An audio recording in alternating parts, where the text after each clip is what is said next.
If you are wondering if we have reverse charging available on the Xiaomi 17T, then the answer is partially yes. We do have wired power sharing option available, but unfortunately wireless power sharing option is not available. So if you want to charge another device using your Xiaomi 17T, you can only do so by using a USB cable. So in my case, I have USB-C to USB-C, so I can connect my Xiaomi 17T to this other smartphone that I have in here. Of course, this also works for pretty much any other device that can be charged via USB. And as you can see, it starts charging straight away.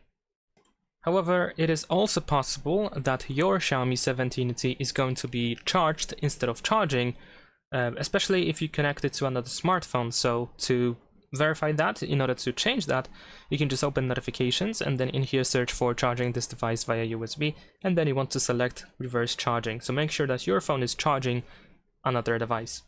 And that is pretty much it. Leave a like and subscribe.